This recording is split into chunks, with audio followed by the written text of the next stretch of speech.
সেরকম লিখেছি। আজ আমি আপনাদের কাছে নিয়ে এসেছি ঢেঁড়স পোস্ত। তো দেখুন বন্ধুরা, এবার আমি কালা জিরা দিয়ে দিলাম তেল দেওয়ার পরে, দিয়ে আলু ভেজে নেব ভালো করে।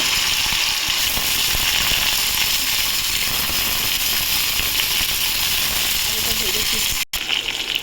তো বন্ধুরা, এবার আমি ঢেঁড়সটা অ্যাড করে দিলাম। ঢেঁড়সটা অ্যাড করে দিলাম, ঢেঁড়সটা ভালো হোক তখন আমি ইয়ে করবো। তো দেখুন বন্ধুরা, আমি তো নেড়ে চেড়ে দিই।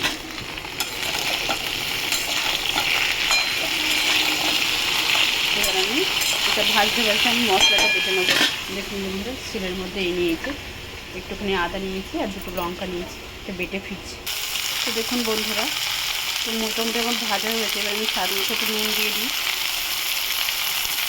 আর হলুদ দিয়ে দিই।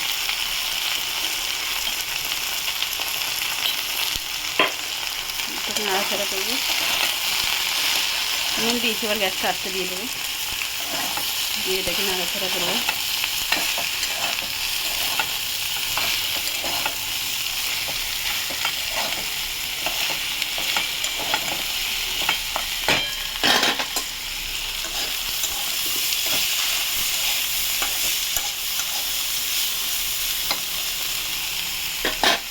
পরে ফিরছি বন্ধুরা। তো বন্ধুরা দেখুন, আমি সামান্য একটু জল দিয়ে দিচ্ছি, সামান্য।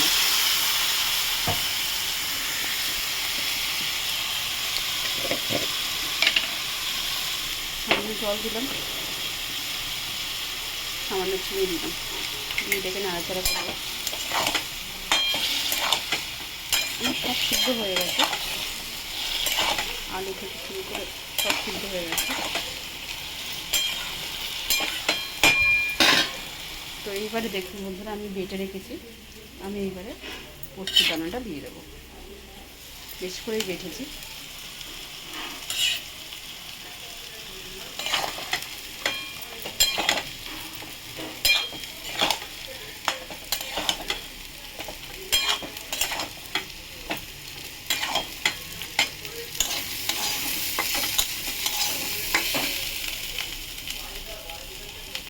তো বন্ধুরা দেখুন, আমি এখনও ঢাকা দিয়ে নিই, ফাইনাল টাচ দিয়ে ঢাকা দিই। তো আমি এতে কাঁচা সর্ষের তেল দিয়ে দিচ্ছি বেশ খানিকটা, আর 4টে লঙ্কা দিয়ে দিলাম, একটু নেড়ে নেবো।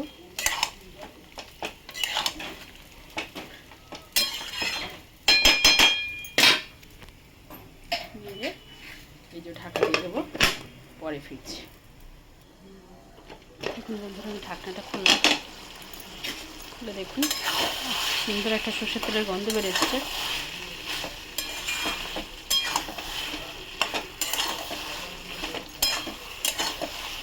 দেখুন বন্ধুরা,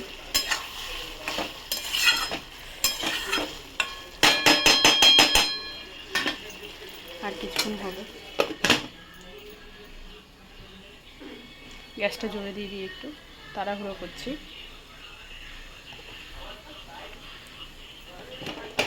তো দেখুন বন্ধুরা, এই দেখুন চারিদিকে আমার তেল ছেড়ে গেছে, তার মানে হয়ে গেছে। তো আপনারা ট্রাই করবেন, ট্রাই করে কমেন্ট সেকশনে কমেন্ট করে আমাকে জানাবেন আমার রান্নাটা কেমন হয়েছে। আর আমার চ্যানেলটা লাইক আর সাবস্ক্রাইব করে দেবেন। Thank you for watching.